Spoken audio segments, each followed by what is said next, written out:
하나님께서 부르셔서 토기장의 집으로 가라는 말씀을 듣고 마음이 편치 않습니다. 왜 편치 않을까요?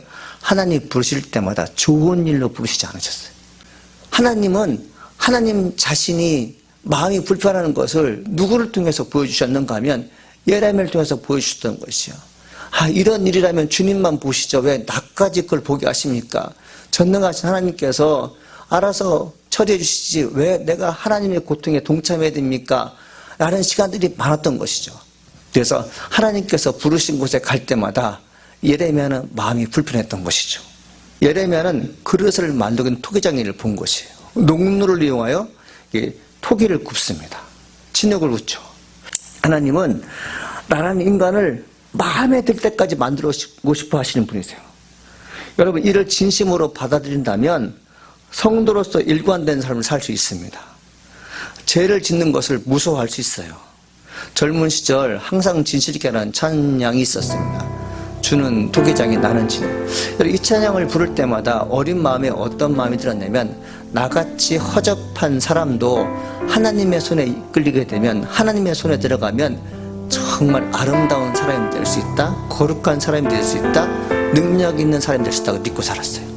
근데 여러분들 시간이 흘러서 예레미야 18장에 있는 말씀을 묵상하는데 본인이 어릴 적에 묵상했던 말씀과 달리 오늘의 말씀은 어떤 말씀이에요?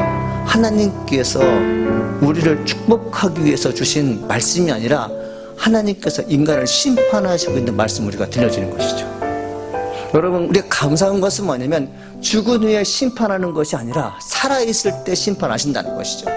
만일에 우리가 죄를 범한 인간으로서 회개의 기회를 갖지 못하고 죽었다면 우리는 영원히 멸망할 수밖에 없는 지옥에 떨어질 수밖에 없지만 사랑하신 하나님께서 우리가 목숨이 잃어가기 전에 죽기 전에 살아있을 때 심판하신다는 것이죠. 왜 살아있을 때 심판하십니까?